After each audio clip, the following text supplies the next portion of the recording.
My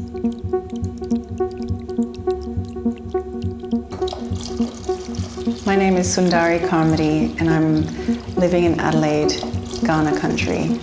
I make sculpture and installation, and the works that I'm making for Primavera are 3 brass sculptures.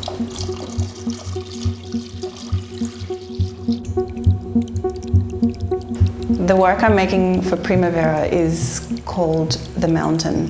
When we think of mountains, often we think of stories of mountains or mythologies that have deities or gods on mountains, but it's also where we go to overcome our limits.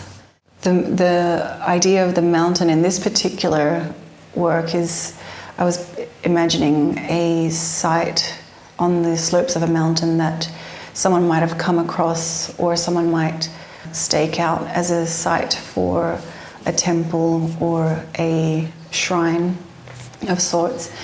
And these objects might be something that you would find in a shrine that's on the slope of a mountain.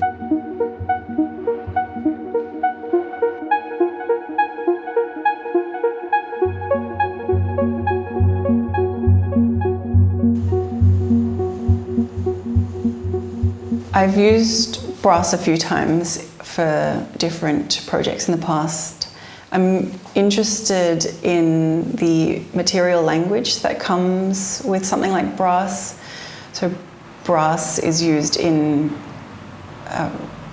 sort of religious settings often. You'll see them in churches and temples, but also in a lot of historical scientific instruments. There's the astrolabes or old barometers. They're often made of brass. Navigational equipment is made of brass.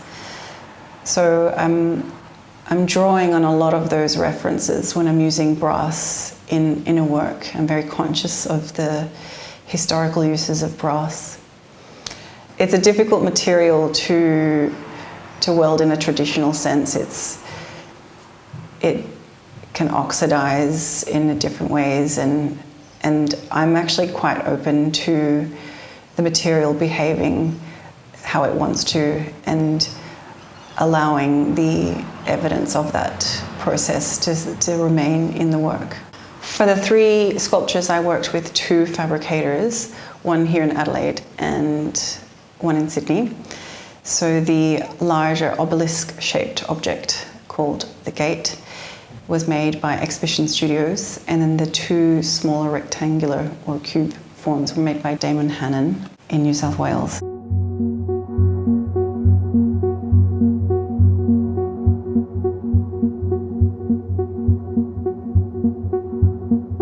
It can become quite a collaborative process through problem solving and redesigning things so that they can physically be made.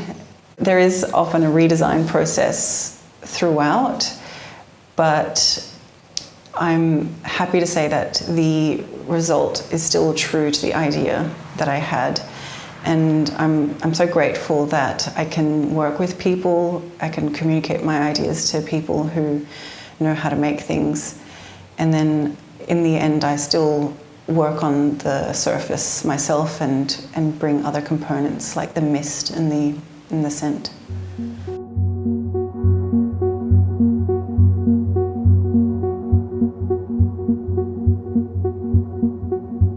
So the Miti Atta is a fragrance. It's a traditional perfume that's made from clay. So they harvest dried clay and then they steam it they capture the steam through boiling it in cauldrons, and what results is a fragrance that is supposed to be evocative of that first drenching monsoon rain. So you picture like a really dried landscape, it's parched, and then this dramatic storm comes in and there's like electricity in the air, and there's a really distinct smell that rain has that's called petrichor. Yeah, so I ordered 3 different blends of the Miti Atta, and they all smelled so different.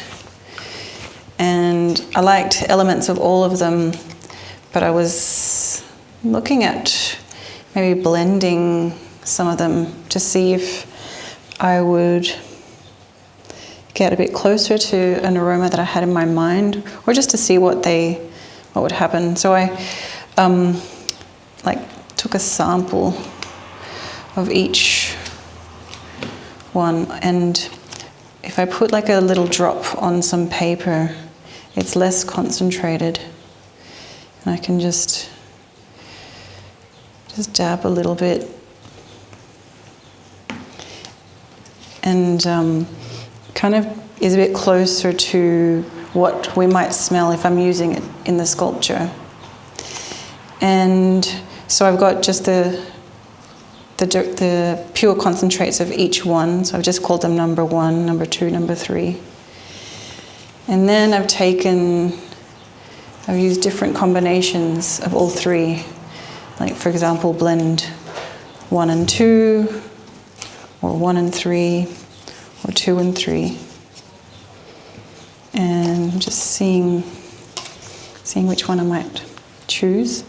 These were tested some time ago. I think maybe even 3 weeks ago. And they're still quite strong. I was thinking about scent and what a temple of the future might smell like. I imagined in the future we might be wanting to have temples smelling like electricity, or like rain, or like storms, like clouds. And I've got mist already in the other sculptures, and that mist and water has its own aroma. And so this one I'm interested in using to bring a different smell, and one that hints at the earth. And the smell of rain on earth is like the smell of life itself.